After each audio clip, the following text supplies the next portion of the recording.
జర్మనీలో ఇప్పుడు వాళ్ళకి వాళ్ళు అరాచకం అనేటటువంటిది, లేకపోతే వాళ్ళల్లో వాళ్ళకి విభేదం నడుస్తుంది. ప్రస్తుతం ఉన్నటువంటి అధికార పక్షం వాళ్ళు ప్రతిపక్షానికి సంబంధించినటువంటి వాళ్ళని అడ్డుకునేటటువంటి ప్రక్రియలో కొత్త మోడల్ జరిగింది.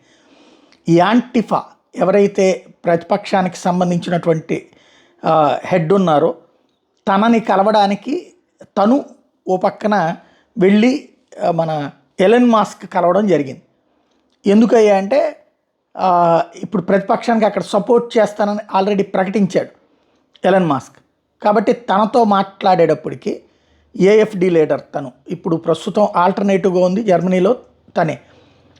యాంటిఫాకి సంబంధించి దాంతో అక్కడ ఉన్నటువంటి ఉద్యమకారులు, అంటే ఎవరా ఉద్యమకారులు, విదేశాల నుండి చొరబడి జర్మనీలో అరాచకాలు చేస్తూ క్రమంగా జర్మనీ ప్రజలు విసిగిపోవడానికి కారణమైనటువంటి వాళ్ళు. అది ఆఫ్ఘనిస్తాన్ నుంచి వెళ్ళారా, సిరియా నుంచి వెళ్ళారా, ఇట్లా వివిధ దేశాల నుంచి వెళ్ళి అక్కడ అరాచకాలు చేస్తూ, అక్కడ మహిళల మీద అత్యాచారాలు చేస్తూ, దుర్మార్గాలు చేస్తున్నటువంటి వాళ్ళకి వ్యతిరేకంగానే అక్కడ జరుగుతున్నది.